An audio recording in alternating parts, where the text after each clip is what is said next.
Assalamualaikum warahmatullahi taala wabarakatuh. Waalaikumsalam warahmatullahi wabarakatuh. A'udzu billahi minasyaitonir rajim. Bismillahirrahmanirrahim. Alhamdulillahi rabbil alamin wassalatu wassalamu ala asyrafil anbiya'i wal mursalin wa ala alihi wa sahbihi ajma'in. Allahumma rabbi shrah li sadri wa yassir li amri wahlul 'uqdatam min lisani yafqahu qawli wa la hawla wa la quwwata illa billahil 'aliyyil 'azim. Allahumma anfa'na bima 'allamtana wa 'allimna ma yanfa'una wa 'allimna ma jahilna wa dhakkirna ma nusina. Terima kasih kepada Ustaz Mang, pihak penganjur, seterusnya penonton muslimin muslimat yang dirahmati oleh Allah Subhanahu wa taala. Jadi insya-Allah kita sambung balik pengajian bab puasa daripada kitab Minhajul Talibin karangan Imam Nawawi rahimahullahu subhanahu wa taala. Wa nafa'ana Allahu bi'ulumihi fid dharain amin.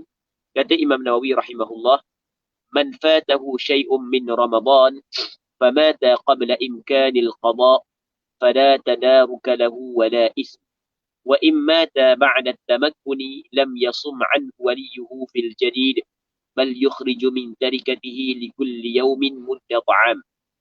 Maksudnya, man fatahu barang siapa, man lelaki perempuan masuk belaka, barang siapa fata yang terlepas, fata fa'il madhi, terlepas, hu kembali kepada man, syai'un fa'il, barang siapa yang terlepas sesuatu min Ramadan, daripada bulan Ramadan, daripada puasa Ramadan, terlepas sesuatu daripada Ramadan. Maksudnya adalah dia terlepas puasa Ramadan, sama ada sehari ataupun 2 hari ataupun 3 hari ataupun 4 hari, tak kira lah. Jadi terlepas sesuatu daripada Ramadan.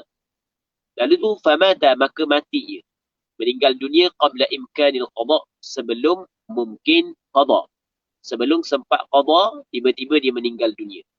Sama ada meninggal dunia dalam bulan Ramadan itu sendiri, ataupun dia meninggal dunia setelah daripada Ramadan, tetapi keuzuran dia berpanjangan sehingga dia mati.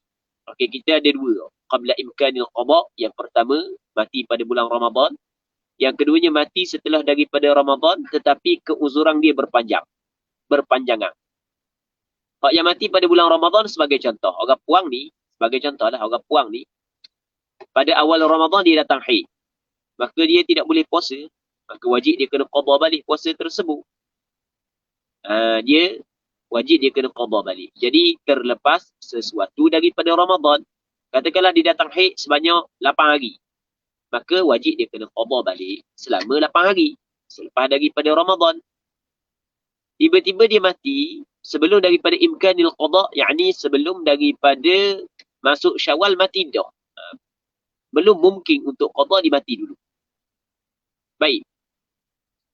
Yang pertama. Yang keduanya, kita buat contoh yang kedua. Dia mati setelah daripada Ramadan, tapi qabla imkanil qada. Contoh, masa bulan Ramadan, dia tidak puasa 8 hari kerana dia datang haid. Setelah daripada itu, selepas daripada Ramadan, dia pula sakit. Positif COVID ke, nasallallahu as-salamata wal afiyah, semoga Allah Subhanahu wa taala melindungi kita dan keluarga kita. Jadi apabila positif COVID saat itu, lepas daripada satu Syawal, satu Syawal dia beraya sakang sangat, tak kira tempat merah, tak merah je pergi belaka. Jadi positif COVID kita. Jadi masuk 2 Syawal, mula dah kesang sakit tersebut, rasa akhirnya kena pergi hospital, masuk ICU, dalam lebih kurang dalam seminggu meninggal dunia. Nasallallahu as-salamata wal afiyah, sebagai contoh kita kata, ataupun 2 minggu lepas tu meninggal dunia. Jadi daripada lepas daripada satu Syawal tak nak puasa. Jadi 2 Syawal dia tidak boleh puasa, 3 Syawal tidak boleh puasa. Maksudnya uzur dia berpanjangan sehingga dia mati. Walaupun dia mati setelah daripada Ramadan, dia kira dia mati sebelum daripada imkanil qada, maka ketika tu fala tadarukah, maka tidak ada tebusang lahu baginya. Tidak ada tebusang, sama ada tebusang qada puasa ataupun tebusang bayar fidyah. Itu fala tadaruka lahu. Tidak ada tebusang baginya, sama ada tebusang melalui qada, maksudnya orang tolong qada untuk dia, dan tebusang saat itu dengan bayar fidyah, tak ada berlaku. Jadi maksudnya tidak ada kewajipan qada bagi keluarga dia, dan tidak ada juga kewajipan keluarga dia bayar fidyah. Tak ada benda lah. Maksudnya selesai gitu je lah. Itu maksud pada tadaruka lahu. Dosa ke tak? Tak ada. Wala ithmah. Dan tidak ada dosa. Jadi tidak ada terbusang dan tidak ada dosa. Dia terbusang di sini dengan maksud gantiang dengan puasa ataupun gantiang dengan bayar fidyah. Jadi 3 tak ada. Puasa pun tidak perlu untuk dia. Bayar fidyah pun tidak perlu. Dosa pun tak ada. Okey. Selesai. Satu masalah. Wa immata ba'da tamakkun. Tapi kena ingat dalam masalah ni hak yang kata terlepas sesuatu daripada Ramadan, patut dia mati sebelum daripada mungkin qada, maka tidak ada terbusang baginya dan tidak ada dosa. Ni sekiranya terlepas di sini kerana ada keuzuran. Terlepas di sini kerana ada keuzuran. Namun, kalau sekiranya terlepas tanpa ada keuzuran, maka ketika itu dikirakan dia berdosa. Itu yang pertama. Yang keduanya, tetap perlu kena bayar fidyah. Yang kata, orang yang terlepas puasa Ramadan, patut dia mati sebelum daripada mungkin qada, maka tidak ada, tidak perlu bayar fidyah, tidak perlu qada dan tidak ada dosa. Ni orang yang terlepas kerana ada keuzuran. Dia bermusafir sebagai contoh, dia sakit sebagai contoh, datang haid, datang nifas, itu sebagai contoh, terlupa niat sebagai contoh, terlupa niat. Okey, itu sebagai contoh. Atau dipanggil ma'zur. Tetapi di sana ada golongan yang dikenali sebagai golongan ghairu ma'zur, yang tidak diuzurkan, yang tidak diberi keuzuran terlepas puasa tersebut. Sebagai contoh, sengaja tidak puasa, sedangkan dia mempunyai kemampuan menjadi kewajipan kepada dia puasa. Sengaja dia tak puasa, maka wajib dia kena qada. Lepas daripada Ramadan, dia tidak sempat qada, dia sakit sampai ke mati. 2 bulan lepas tu mati. Tapi berterusang sakit. Start daripada lepas Ramadan sampai ke dia mati, dia sakit. Dia sakit. Maka ketika tu wajib kena tadaruk.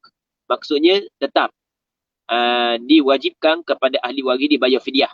Kerana dia meninggal puasa tersebut kerana tidak ada keuzuran. Itu kita kena tahu, muslimin muslimat yang dirahmati oleh Allah Subhanahu wa taala. Okey, ana buat kesimpulan sebelum daripada kita baca ibarat yang berikutnya. Jadi sekarang ni, katakanlah seorang tu dia tertinggal puasa pada bulan Ramadan. Dia terlepas puasa pada bulan Ramadan, contoh 10 hari. Maka selepas daripada dia terlepas, dia mati. Semati tu, dia terbahagi kepada 2. Mati sebelum daripada mampu untuk qada. Contoh, keuzuran dia berterusan ataupun dia mati pada bulan Ramadan itu. Yang keduanya, dia mati selepas daripada mampu untuk dia qada. Itu nanti kita akan bincang pada itu. Jadi kalau dia mati sebelum daripada mampu qada, maka tidak ada apa-apa benda yang perlu dibuat untuk dia. Qada pun tak ada puasa, fidyah pun tak ada. Tapi ni masalah kalau dia tinggal tanpa ada keuzuran. Tapi kalau dia tinggal dengan silap. Ni masalah kalau dia tinggal kerana ada keuzuran. Contoh keuzuran datang haid, datang nifas, terlupa niat, bermusafir, sakit. Bagus sebagai contoh. Tetapi kalau dia ada keuzuran, sebagai contoh, ada keuzuran. Ada keuzuran. Contoh, kalau tidak ada keuzuran, dia tinggal tak ada keuzuran, sengaja dia tidak puasa, maka walaupun dia tidak mempunyai kesempatan untuk qada sehingga dia mati, tetap wajib kena bayar fidyah untuk dia. Itu kita kena faham. Antara orang yang lupu ada keuzuran dan orang yang lupu tanpa ada keuzuran. Baik. Saat ni dia mati qabla imkanil qada. Tapi katanya wa in mata ba'da tamakkun. Dan jika dia mati selepas daripada tamakkun, selepas daripada boleh qada. 2 Syawal boleh dah qada, tapi oleh kerana dia sibuk beraya. Sibuk beraya ni dia bukanlah suatu dikirakan suatu keuzuran. Dia bukan gini. Dia sibuk beraya ni, dia bukanlah menyebabkan terangkat wajib bayar fidyah. Okey. Jadi tak ada masalah lah, dia sibuk beraya, tak ada masalah untuk dia qada lewat. Tetapi andai kata kalau dia mati sebelum sempat qada, sedangkan pada hari raya kedua dia boleh dah qada, raya ketiga boleh dah qada, tapi dia sengaja melewatkan qada, maka ketika itu wajib kena bayar fidyah dan wajib kena ataupun wajib kena puasa untuk dia. Dosa tak ada lah, dosa tak ada. Dosa tidak ada. Dan Jika dia mati selepas daripada tamakun, lam yasum anhu waliyuhu, tidak berpuasa daripadanya oleh walinya. Wali dia tidak perlu berpuasa lah. Fil jadid, pada kaul jadid. Bermakna mengikut kaul qadim, pandangan Imam Syafi'i yang difatwakan oleh Imam Syafi'i ketika Imam Syafi'i berada di negara Iraq, wali dia boleh berpuasa untuknya. Boleh berpuasa. Jadi kaul jadid kata tak, wali dia tidak boleh berpuasa.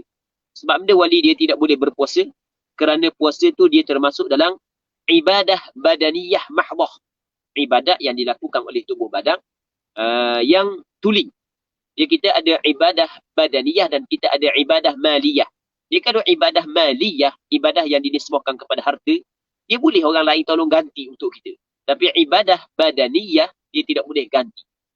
Baik, jadi oleh kerana melihat kepada dia ibadah badaniyah, maka tidak boleh ganti.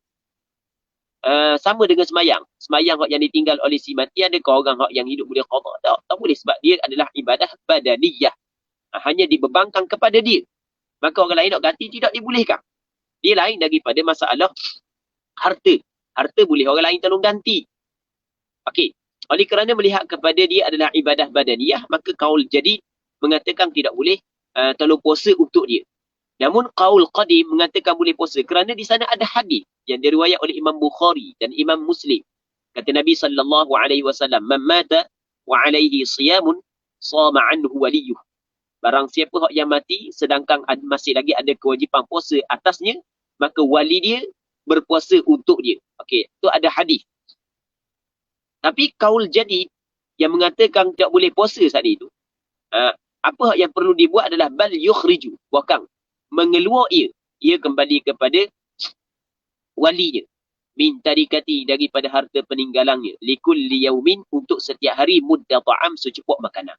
Jadi kena bayar fidyah secukup makanan untuk setiap hari. Kalau 10 hari, 10 cupok. Satu cupok lebih kurang dalam 600 gram beras. Bukan 600 gram mah. Oh, dah tu gram mas lah. 600 gram beras. Makanan asasi. Secupok sehari. Dia kena keluar daripada harta peninggalan si mati. Yang mana pandangan yang mengatakan wajib bayar fidyah ni adalah pandangan sebahagian daripada sahabat. Pandangan sebahagian daripada sahabat Nabi sallallahu alaihi wasallam. Di sana ada hadis yang dikeluarkan oleh Imam Tirmizi dalam kitab sunangnya, yang mana Imam Tirmizi menilai hadis ni sebagai hadis mauquf daripada Abdullah bin Umar bin Al-Khattab radhiyallahu taala anhuma. Kata Abdullah bin Umar, "Man mata wa alaihi siyamu syahrin falyut'im anhu makana kulli yawmin miskina." Sesiapa yang mati sedangkan dia kewajipan atas dia puasa sebulan, maksudnya wajib dia kena qada sebulan, maka hendaklah memberi makan daripadanya, ganti daripada dia pada tempat setiap hari benda orang miskin. Kena bagi makan kepada orang miskin. Ini apa yang disebut oleh Abdullah bin Umar. Jadi kita jangan menganggap bahawasanya ketika Imam Syafi'i berfatwa kena bayar fidyah, tidak boleh puasa, adalah Imam Syafi'i menyalahi hadis. Tidak. Bukan maksud Imam Syafi'i menyalahi hadis. Kerana sebenarnya ia adalah fatwa sebahagian daripada sahabat Nabi sallallahu alaihi wasallam. Namun Imam Nawawi radhiyallahu taala anhu, dia kata lagu mana? Okey, tengok pandangan Imam Nawawi. Lepas daripada ni, wa kadzan nadhru wal kafaratu, dan seperti ini nazar dan kafarah. Sama juga dengan puasa Ramadan. Contoh orang tu dia bernazar untuk puasa. Tiba-tiba dia mati. Sebelum sempat dia mengerjakan puasa. Maka ketika tu wajib kena bayar fidyah. Sehari secupok. Sama juga puasa kafarah. Orang ni mati sedangkan dia ada puasa kafarah. Sebelum daripada sempat dia menunaikan puasa kafarah dia, maka wajib kena bayar fidyah untuk sehari secupok. Okey, tengok pandangan Imam Nawawi dalam masalah ni. Qultu, berkata oleh aku, al-qadimu huna azhar. Pandangan qadim di sini adalah lebih zahir, lebih kuat. Sebab dia lebih kuat kerana di sana ada hadis yang dikeluarkan oleh Imam Bukhari dan Muslim. Kata Nabi sallallahu alaihi wasallam, "Man mata wa alaihi siyamun shama anhu waliyyu." Barang siapa yang mati dan ada kewajipan ke atasnya puasa, maka wali dia berpuasa daripadanya. Adakah diwajibkan wali berpuasa? Tidak. Mazhab Imam Syafi'i kata tidak wajib wali berpuasa. Jadi kesalahan orang lain sampai ke kita wajib buat, syarak tidaklah menuntut kita sampai kepada tahap tu. Jadi mengikut mazhab Imam Syafi'i adalah ketika ada ahli keluarga kita meninggal dunia, sedangkan dalam masa yang sama dia mempunyai qada, puasa yang wajib, sama ada puasa Ramadan ke, puasa nazar ke, puasa kafarah ke, maka apa yang diwajibkan kepada orang yang hidup daripada kalangan ahli keluarga dia adalah memilih di antara melakukan dua perkara. Yang pertamanya, tolong qada untuk si mati, berpandukan kepada hadis yang diriwayat oleh Imam Bukhari dan Muslim. Dan yang keduanya adalah bayar fidyah untuknya. Yang ini adalah fatwa sebahagian daripada sahabat Nabi SAW. Jadi boleh pilih di antara qada dan bayar fidyah. Kalau tak mau bayar fidyah, qada. Kalau tak mau qada, kena bayar fidyah. Pilih salah satu daripada kedua perkara tersebut. Muslimin muslimat yang dirahmati oleh Allah Subhanahu wa taala. Dalam hadis kata Rasulullah, "Man mata wa alaihi siyamun sama anhu waliyyu." Wali dia kena berpuasa. Dia wali ni adalah kaum qarabat, kaum keluarga. Jadi bermakna selain daripada kaum keluarga tidak boleh puasa. Dia tidak boleh kita benda yang datang menyalahi kaedah asal, kita tidak boleh nak qiyas. Ikut dang tidak boleh kita nak qiyas. Benda yang datang menyalahi kaedah yang asal. Kaedah yang asal ibadah mahdhah tidak boleh dilakukan oleh orang lain. Tetapi oleh kerana hadis menyatakan boleh, maka kita katakan boleh berpandukan kepada hadis. Nak qiyas benda-benda yang lain tidak diboleh. Kita hanya berambil apa yang disebut oleh hadis kerana benda ni adalah menyalahi qiyas. Baik, muslimin muslimat yang dirahmati oleh Allah Subhanahu wa taala. Kalau ajnabi nak puasa boleh ke tak? Dalam mazhab Imam Syafi'i kata boleh, tapi dengan syarat. Dengan syarat setelah mendapat keizinan daripada keluarga. Wal waliyu kullu qaribin 'ala al-mukhtar. Dan wali adalah setiap qarib, kaum keluarga, 'ala al-mukhtar, di atas pandangan yang terpilih. Maksudnya dalam menentukan perkataan wali, yang boleh berpuasa untuk si mati saat itu, ulama berbeza pandangan. Pandangan mukhtar, pandangan yang terpilih, pandangan yang kuat dalam mazhab Imam Syafi'i, wali itu adalah merujuk kepada qarib. Qarib ni maksudnya kaum keluarga kepada si mati. Sama ada dia tu lelaki ataupun dia tu perempuan. Sama ada dia saat itu mempunyai wilayah dalam menjaga harta si mati ataupun tidak. Sama ada dia tu ahli waris ataupun zawil arham, tak kira. Yang penting keluarga si mati. Itu maksud wali. Katanya, walau sama ajnabiyyun bi'idnil wali sahah. Sekiranya puasa oleh orang yang asing, orang yang bukan keluarga dia, kawan-kawan dia, saing rodong dia, orang kampung dia, tapi bukan keluarga dia, boleh tak nak puasa? Boleh puasa. Tapi bi'idnil wali, dengan izin daripada wali. Sekiranya puasa oleh orang yang ajnabi dengan izin daripada wali, wali dia memberi izin, maka ketika tu sah ia. Baik. Ataupun kalau sekiranya wali tidak izin pun tak apa. Tapi mayat telah memberi wasiat.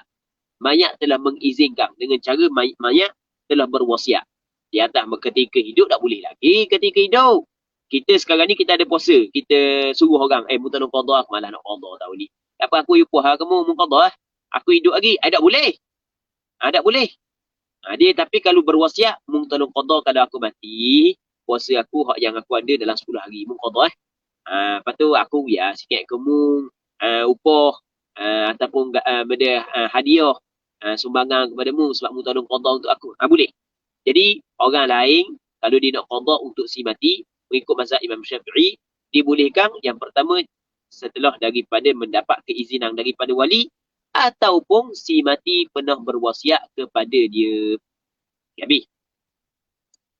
La mustaqillan fil asah. Tidak sah secara mustaqil, secara bersendirian, tanpa ada keizinan daripada wali.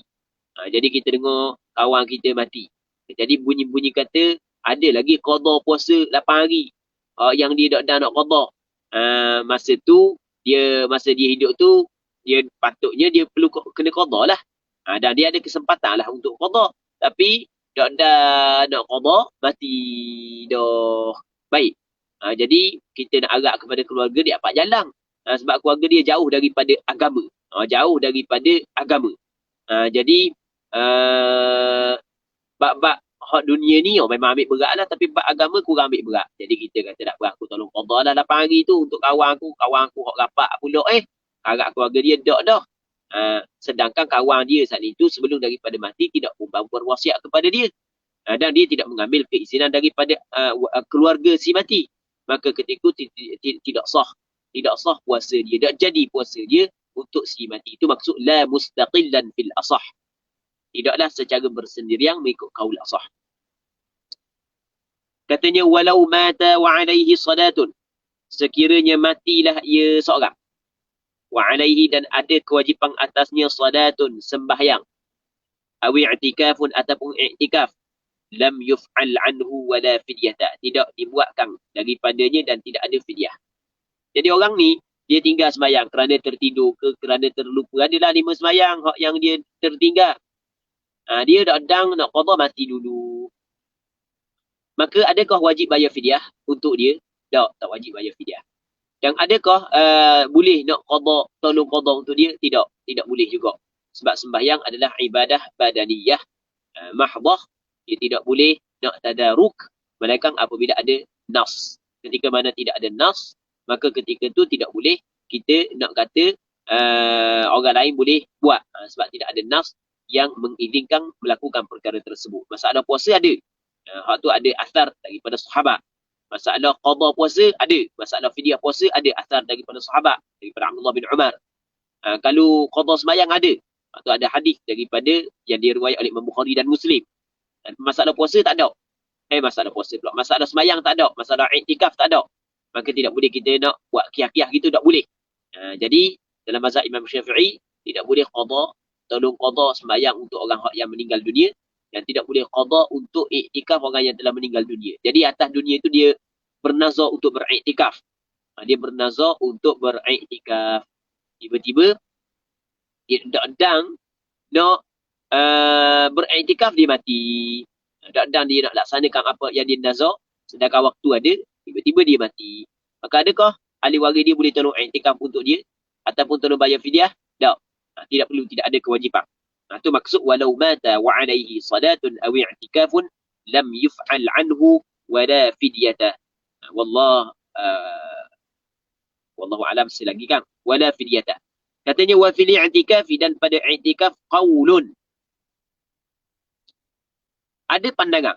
Pada i'tikaf ada pandangan. Maksudnya ada pandangan yang mengatakan i'tikaf boleh dilakukan untuk si mati.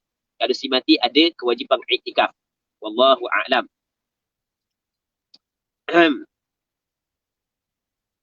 Katanya wal adharu, kaul al adhar adalah wujubul muddi ala man afqara lil kibar, wajib secukup atas mereka yang berbuka ia kerana tua. Jadi orang ni dia tua, dia telah lanjut usia. Kibar makna lanjut usia. Umur dia 80. Wajib tak dia puasa? Kena tengok dia mampu tak puasa. Kalau dia mampu puasa, maka wajib dia puasa. Kalau dia tidak mampu berpuasa, maka boleh dia berbuka. Kalau dia tidak mampu berpuasa, maka boleh dia berbuka. Apabila dia berbuka, maka adakah wajib dia kena qada? Tak wajib dia qada. Sebab apa? Sebab kalau sekarang ni umur 80, dia tidak mampu dah untuk puasa. Sebab tua, akan datang esok kau tak mampu. Lusa kau tak mampu, sebab semakin hari semakin tua dan semakin hari semakin tak larat. Maka ketika dia tidak mampu untuk qada puasa yang ditinggalkan, apa yang diwajibkan kepada dia adalah bayar fidyah. Dalam Al-Quran Allah Ta'ala kata وَعَلَى الَّذِينَ يُطِيقُونَهُ فِدْيَةٌ طَعَامُ مِسْكِينٍ. Mengikut penafsiran sebahagian daripada sahabat, antaranya Abdullah bin Abbas, ayat ni adalah untuk orang tua lelaki dan orang tua perempuan. Maksudnya di atas orang yang terbeban untuk melakukan ibadat puasa, maka apa yang diwajibkan kepada dia adalah bayar fidyah sebagai makanan kepada orang miskin. Wa ammal hamilu, ada perempuan yang mengandung. Sekali lagi mengikut kaul yang al-adhar, di pandangan hak yang kuat lah, wajib secukup di atas mereka hak yang berbuka kerana telah lanjut usia.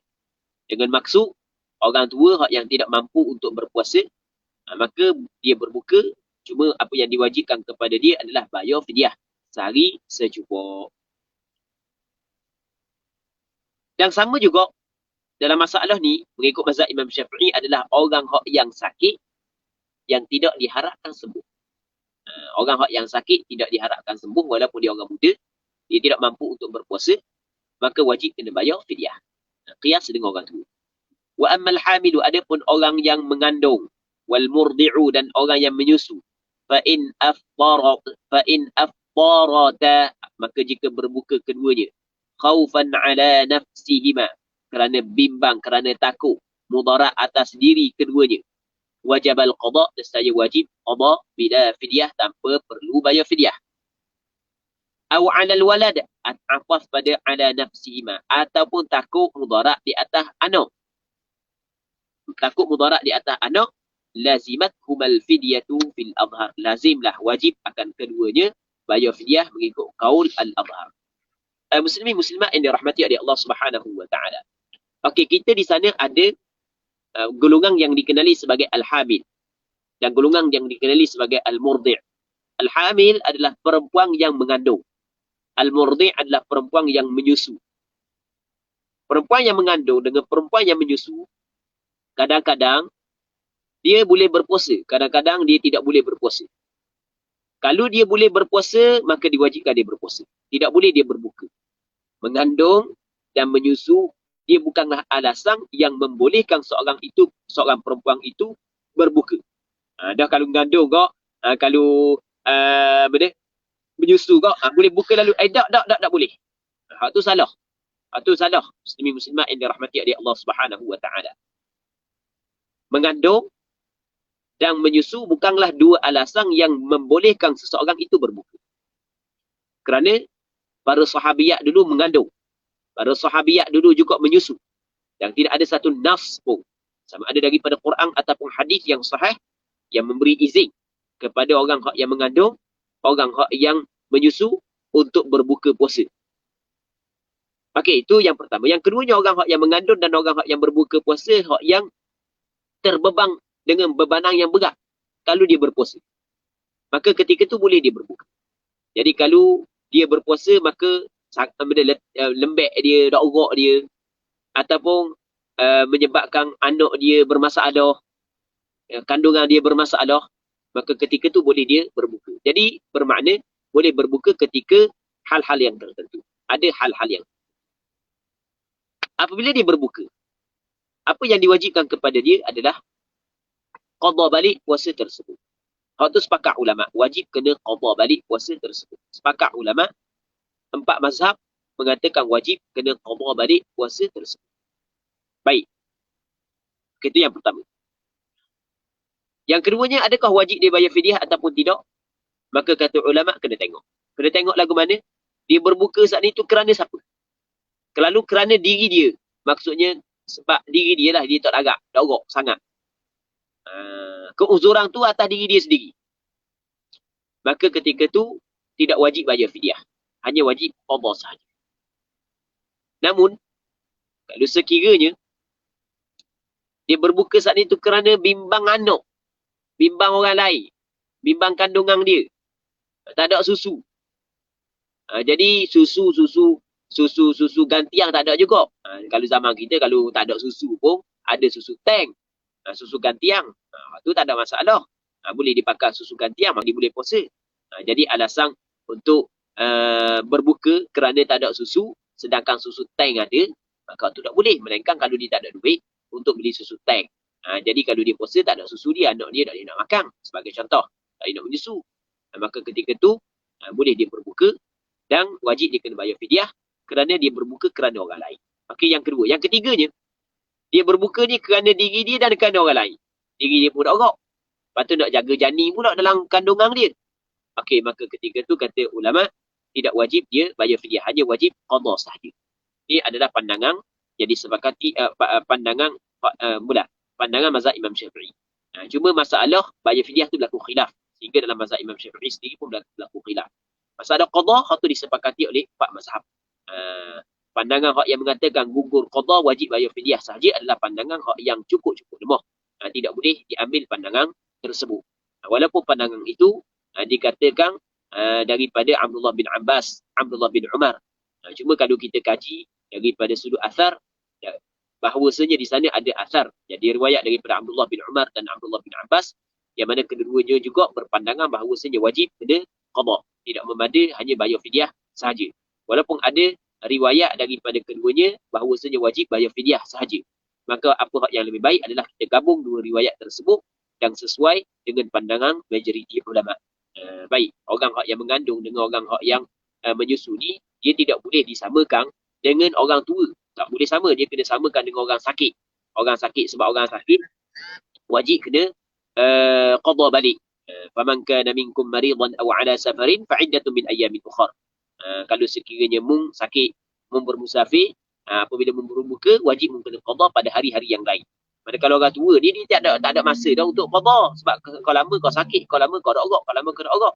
Orang ngandung, sampai masa dia berhenti daripada ngandung. Orang nyusu, sampai masa dia berhenti daripada nyusu. Apatah lagi, orang kita ni tak sama dengan orang dulu. Orang dulu setiap tahun beranak, mungkin 2 tahun sekali beranak. Orang dulu. Orang ni jarang beranak. 5 tahun, seorang beranak. 6 tahun, seorang beranak. 7 tahun, seorang beranak. Jadi, maksudnya waktu untuk qada tu banyak. Jadi, tidak bolehlah nak samakan dia dengan orang tua. Itu menyalahi kaedah yang umum. Baik, muslimin muslimat yang dirahmati oleh Allah Subhanahu wa ta'ala. Katanya, wal asahu annahu yulhaqu bil murdi'i man afdara li'inqadhi musyrifin ala halakin. Kaul yang asah bahawasanya yulhaqu disamakan bil murdi' dengan perempuan yang menyusu. Disamakan pada segi hukum, wajib kena qada dan wajib kena bayar fidyah. Disamakan dengan murdi' man afdara, mereka yang berbuka li'inqadh untuk menyelamatkan musyrifin, orang yang hampir ada halakin di atas binasa, orang yang nak mati lela dah. Jadi dia nak selamat orang yang nak mati. Dia kena selamat orang yang nak mati. Baik. Jadi apabila dia nak selamat orang nak mati, maka dia terpaksa kena berbuka puasa. Kalau berbuka puasa saat itu kerana mudarat diri dia, maka ketika tu wajib qada saja. Kerana kalau nak jaga orang lain, sebab orang lain, maka wajib qada serta bayar fidyah. Itu kita kena faham, muslimin muslimat yang dirahmati oleh Allah Subhanahu wa ta'ala. Seterusnya katanya, lal muta'addi bi fitri Ramadan bi ghairi jima'. Dia tidak wajib fidyah di atas orang yang sengaja berbuka. Orang yang sengaja berbuka. Dia sengaja berbuka Ramadan bukan tapi selain daripada jima'.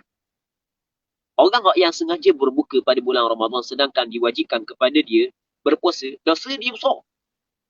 Perempuan yang ada keuzuran, dia mengandung, boleh dia berbuka, tak dosa. Tapi walaupun tak dosa, dia tetap kena bayar fidyah kalau dia berbuka kerana orang lain. Orang sengaja berbuka, dia tak sengaja tak puasa, dosa besar. Tapi tak wajib bayar fidyah. Mana pula? Hak dosa tak wajib bayar fidyah. Hak tak dosa wajib bayar fidyah. Sebab dia. Sebab sebenarnya masalah bayar fidyah ataupun tidak ni adalah berdasarkan kepada nas. Ketika ada nas, kita kata kena mengikut nas. Tapi ketika tidak ada nas, tidak boleh kita nak mewajibkan sesuatu benda. Itu maksud dia.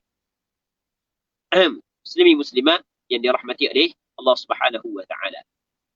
Katanya, وَمَنْ أَخَّرَ قَضَاءَ رَمَضَانِ مَعَ إِمْكَانِهِ حَتَّى دَخَلَ رَمَضَانُ آخَرُ لَزِمَهُ مَعَ الْقَضَاءِ لِكُلِّ يَوْمٍ مُدٌّ. Barang siapa yang akhara, yang melewati qada Ramadan. Qada Ramadan. Dia melewatkan qada Ramadan. Ma'a imkanihi. Itu syarat dia. Serta mungkinnya. Serta boleh. Dia nak qada boleh. Tapi sengeleng dia melewatkan. Hatta dakhala Ramadanun akhar. Sehingga masuk Ramadan yang lain. Masuk Ramadan yang lain. Maksudnya masuk Ramadan yang lain, masuk Ramadan berikutnya. Dia pada Ramadan 1430 sebagai contoh, 1430 dia datang haid 10 hari. Jadi dia dah qada, dia dah puasa lah, maka wajib dia kena qada 10 hari. Lepas daripada Ramadan dia dah qada. Sampai ke masuk Ramadan 1431. Masih lagi dah qada. Sedangkan dia mungkin untuk qada, boleh untuk qada, ada waktu untuk qada, tapi dia sengeleng tidak qada. Maka lazimahu, lazim akan dia ma'al qada serta qada. Qada tetap kena qada. Dia tidak gugur qada. likulli yaumin muddun. Bagi setiap hari secukup. Wajib dia kena bayar fidyah. Maksudnya ni fidyah melewatkan qada. Orang yang melewatkan qada sehingga masuk Ramadan berikutnya serta sedangkan dia mampu untuk qada, maka wajib kena qada, tetap wajib kena qada, nak gugur qada. Cuma apa yang diwajibkan pula adalah kena bayar fidyah. Ya, sehari secukup. Muslimin muslimat yang dirahmati oleh Allah Subhanahu wa taala. Namun bagi mereka yang tidak mempunyai kesempatan untuk qada kerana uzur dia berkekalang, berterusang sehingga masuk Ramadan berikutnya, maka ketika itu kata ulama tidak wajib bayar fidyah, hanya wajib qada sahaja. Sebagai contoh, Ramadan, pada bulan Ramadan dia datang haid 10 hari. Maka tak boleh puasa, maka wajib dia kena puasa sebanyak 10 hari. Lepas daripada Ramadan masuk 2 Syawal dia sakit, dia nak qada. 3 bulan sakit. Lepas daripada sembuh sakit pula, sembuh sakit mari haid pula. Mari haid. Lepas mari haid seminggu, malang tu, suci malang tu, dia bersetubuh dengan tok lelaki dia. Baik. Lepas tu lekat perut. Lekat perut, esok dah urak pula. Nak main gitu lah. Lepas dah urak seminggu, lekat perut, alahang pula. Lepas tu ngandung pula. Sampai ke masuk Ramadan berikutnya. Maksudnya berpanjang keuzuran. Ataupun dia bermusafir pula. Sampai tak ada waktu. Maka ketika itu, tidak wajib bayar fidyah. Sebab dia tidak mungkin untuk qada. Tidak ada kesempatan untuk qada. Keuzuran dia berkekalan, berterusan. Baik. Muslimin muslimat yang dirahmati oleh Allah Subhanahu wa taala. Jadi orang yang melewatkan qada Ramadan, orang yang melewatkan qada Ramadan sehingga masuk Ramadan berikutnya, sedangkan dia mampu untuk qada, apa yang diwajibkan kepada dia 3. Yang pertamanya qada, tetap kena qada. Yang keduanya bayar fidyah. Yang ketiganya adalah bertaubat. Sebab perbuatan tersebut adalah dosa kalau dibuat dengan sengaja. Baik. Wal asahu takarruruhu bitakarruris sinin. Qaul yang asah adalah berulangnya cupok dengan sebab berulangnya tahun. Dengan maksud, kalau 2 tahun dia nak qada lagi, sedangkan dia mampu untuk qada, maka 2 cupok sehari. 3 tahun, 3 cupok sehari. 4 tahun, 4 cupok sehari. Banyak tu. 5 tahun, 5 cupok sehari. 6 tahun, 6 cupok sehari. Itu mengikut qaul asah. Muqabil asah tidak berulang dengan berulang tahun. Cukupnya. Pandangan al-asah, pandangan mu'tamad adalah berulang dengan berulangnya tahun. Wa annahu, dan bahawasanya, law akhara al-qada ma'a imkanihi famata ukhrija min tarikatihi likulli yaumin muddani. Kalau dia melewatkan qada serta mungkinnya qada, dia boleh qada tapi dia melewatkan qada, maka famata, maka mati dia. Dan nak qada mati pula. Dia boleh qada tapi dia sengeleng lewat qada, mati. Ukhrija, dikeluarkan, min tarikatihi, daripada harta peninggalannya, likulli yaumin, untuk setiap hari, muddani, 2 cupok. Satunya muddun dilfawat, 1 cupok kerana luput, kerana terlepas sebab dia tidak qada. Wa muddun litakhir, dan 1 cupok kerana melewatkan qada. Okey, sebagai contoh muslimin muslimat yang dirahmati oleh Allah Subhanahu wa taala. Katakanlah orang ni dia datang haid 10 hari pada bulan Ramadan 1430. Lepas daripada Ramadan dia mempunyai kesempatan untuk qada. Masuk bulan Syawal boleh tapi dia gaya sebulan. Lepas daripada tu tidak qada. Tidak qada, tidak qada, tidak qada. Masuklah Ramadan berikutnya. 1431. Masuk Ramadan berikutnya, dia sakit.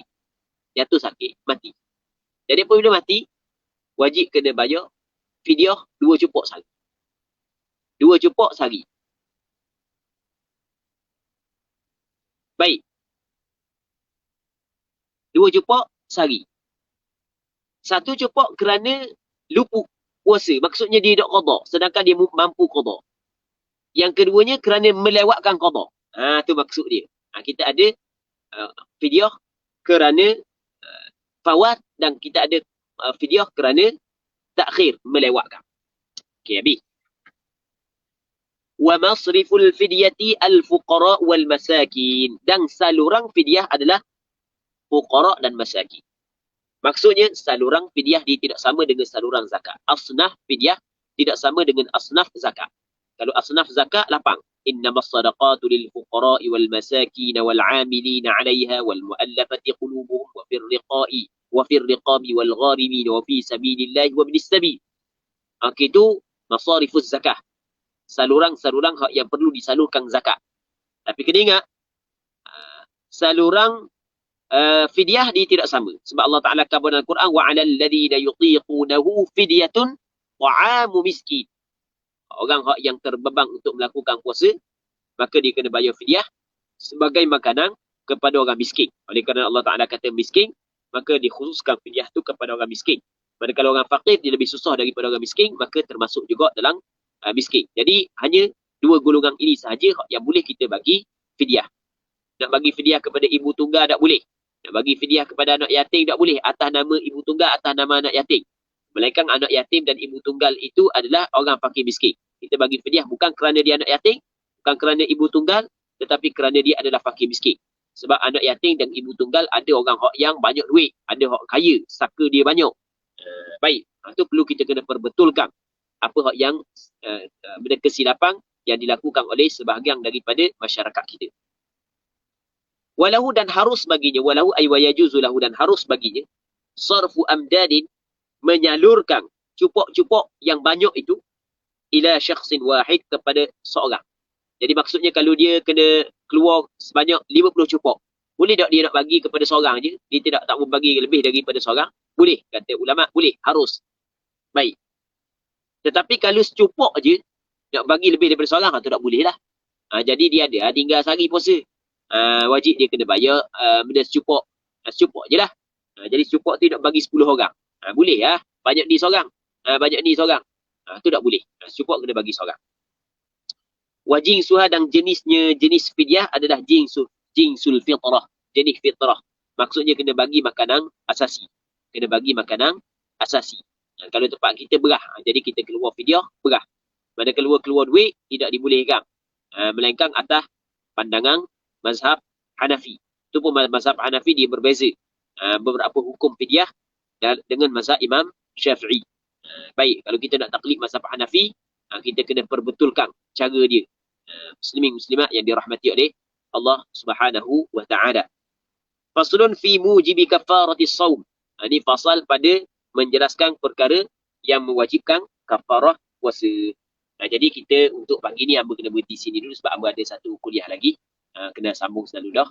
Jadi minta maaf banyak lewat sikit masuk tadi. Jadi kita mengharapkan kita berdoa kepada Allah agar Allah Subhanahu Wa Taala memberkati majlis ilmu yang kita adakan pada pagi ini. Dan mana-mana yang ada pertanyaan, muskilan, persoalan, boleh hantar kepada pihak penganjur. InsyaAllah kita akan jawab pada minggu depan. Wallahu a'lam. Allah Subhanahu Wa Taala a'la wa a'lam. Sallallahu ala sayyidina Muhammad wa ala alihi wa sahbihi ajma'in. Alhamdulillahi rabbil alamin. Terima kasih diucapkan kepada Al-Fadhil Ustaz di atas perkongsian kelas kita pada pagi ini. Walaupun dalam kesibukan tapi tetap mengadakan kuliah kita pada pagi ini.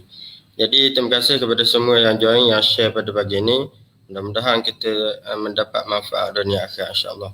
Jadi tanpa melengahkan masa, untuk akhirnya marilah sama-sama kita tangguh pertemuan kita pada pagi ini dengan tasbih kafarah dan suratul Asr. Alhamdulillah.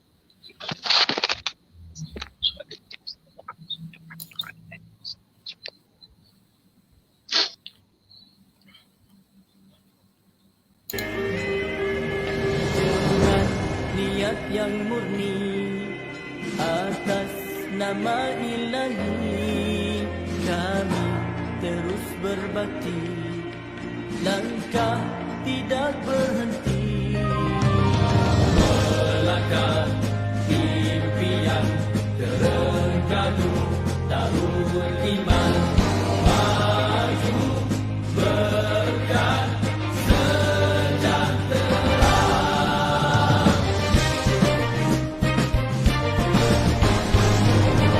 Maju Terengganu, maju di bawah suluhan wahyu, rakyat berdaya saing.